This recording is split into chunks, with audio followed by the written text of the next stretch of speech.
Hello everyone, welcome back to our YouTube channel, and in this vlog we are going to discuss about how to conduct a feasibility study the right way.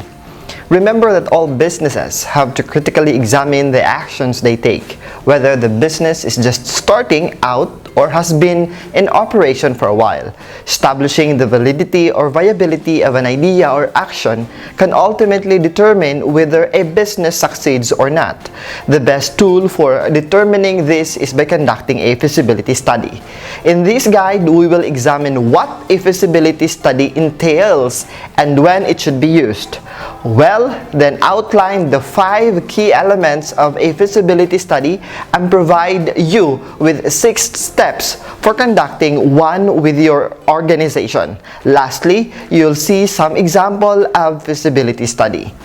So what is feasibility study? A feasibility study is a study which is performed by an organization in order to evaluate whether a specific action makes sense from an economic or operational standpoint. The objective of this study is to test the feasibility of a specific action and to determine and define any issues that would argue against this action. The question a feasibility study essentially tries to answer is, should we proceed with a specific action plan? On top of the determining whether the plan is viable, organizations can use a feasibility study for understanding the risk better and preparing for them. It's important to remember that a feasibility study is not the same as a business plan. A business plan provides a planning function and defines the action needed to take a business idea into reality, whereas a feasibility study provides an investigation on a specific function and whether it's viable. While it's important to conduct both plans before setting up a company, a business plan should only be conducted once the business has been deemed viable by a feasibility study. When should a feasibility study be used? While feasibility studies are typically conducted by a business organization, other organizations can naturally benefit from it as well, since the study aims to discover whether an action is viable. It can help organizations to avoid costly or operationally exhausting ventures. The study is typically used in situations where an important strategic decisions needs to be taken. This can vary, and some of the example situation includes change in business location, or purchase a new equipment or software, and acquisition of another company, or hiring of additional employee.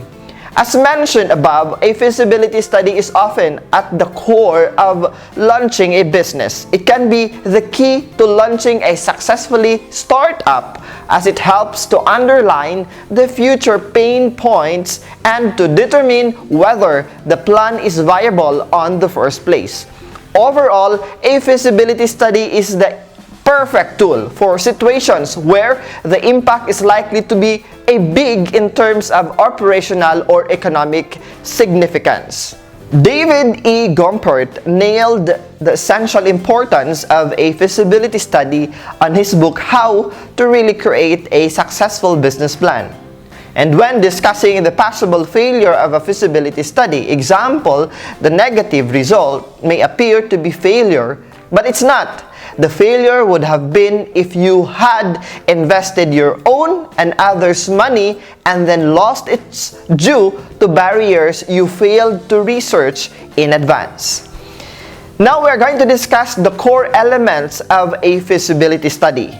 You'll need to study the main elements when conducting a feasibility study. While these are often all required for conducting a study, you might sometimes focus mostly on a single element or a combination of a few of them. First is the technical feasibility. The first element deals with technical feasibility of the proposed action plan. If your organization is introducing a new product or service, the technical feasibility study will determine if it's technically viable action. This part of the feasibility study should answer the following question: what is the proposed product or service? Is the product or service already on sale? If not, how far is it from existing marketplace, and what will the introduction cost? Another is, how can you protect the product or service from competition? What are the strengths of the product or service? Another is, what are the main benefits to customers or consumers or the users? And what resources are required for producing or providing it? Another is, how capable is the organization to acquire these resources? What are the regulatory standards surrounding the product or service and its use? Remember, the above question can be used when you are introducing a new product or launching a new business, but also if you are implementing a new product or service with your organization. For instance, if you are introducing a new software, you must understand the strength of it as well as the resources required for its implementation. Second is market feasibility. The second element focuses on testing the market for the proposed action or idea. It examines issues like whether the product or service can be sold at a reasonable price or if there's a marketplace for it. Market feasibility should answer the following questions. What market segment are you targeting? Why should people buy the product or service? Who are the potential customers and how many are them? What are the buying patterns of these potential customers you have identified? How will you sell the product or services and where? Who are your competitors, including the past, the current, and the future competitors? What are the strengths and weaknesses of your competitors? What is your product or services competitive edge? The above mentioned essential points out to the importance of conducting market research as part of your feasibility study. Market feasibility is an important part of the feasibility study when the plan of action deals with issues such as business expansion, new products or services launching, product development, and starting up a business. Let's proceed to the third, commercial feasibility. Commercial feasibility is an element of the study focused on the probability of commercial success. It maintains focused on studying the new business or a new product or service and whether your organization can create enough profit from it. The question that requires answering on this part on commercial feasibility study includes: what are the strengths and weaknesses of your business? What are the potential sales volumes of the product or service? What is the pricing structure you will use? What are the sensitivity points for your business in terms of sales? What is the return of investment?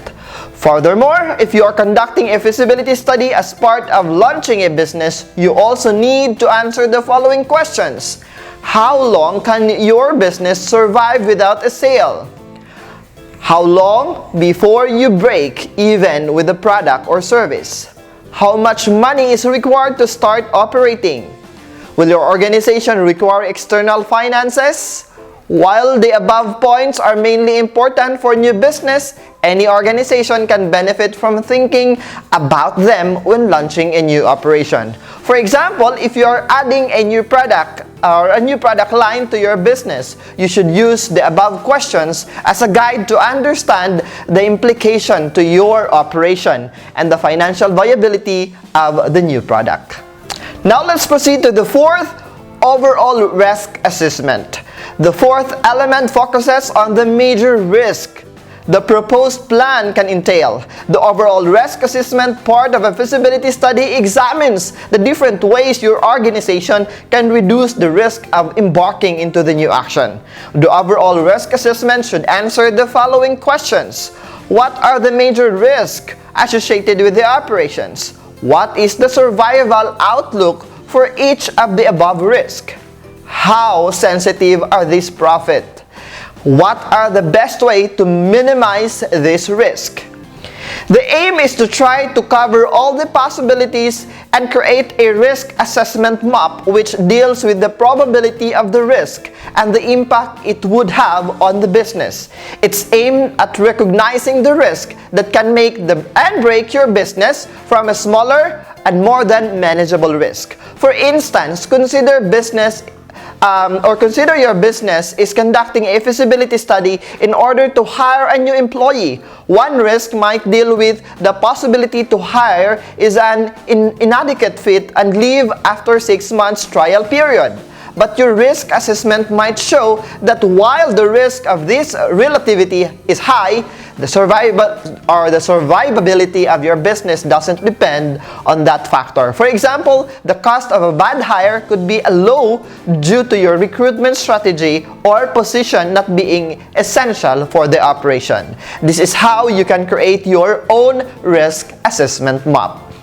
In addition, if you are launching a new business, the overall risk assessment should also consider the final question.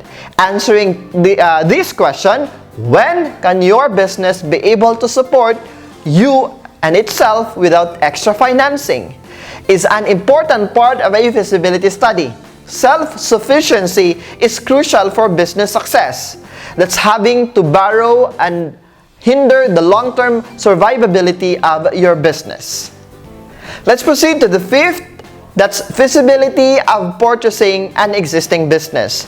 The final essential element of feasibility study is it's not necessarily relevant to every business. Nonetheless, it is an important aspect to keep in mind as it deals with the impact of acquiring a new business. This is not only relevant to new business, as your organization might acquire a new business as part of its growth or strategy. The purpose of this final element is to study whether purchasing an existing business is a second investment to make. It requires your organization to answer questions such as, why is the current owner selling the business? What is the business performance? If it's poor, what are the reasons behind it? What is the competition like? What is the valuation of the asset including in its sale? What are the advantages and disadvantages of the current business location? Is your organization continuing operations in the same premises? Why and why not? This is just first part of learning about feasibility study. Tune in as we discuss more about how to create and prepare feasibility study. Enjoy learning and have fun!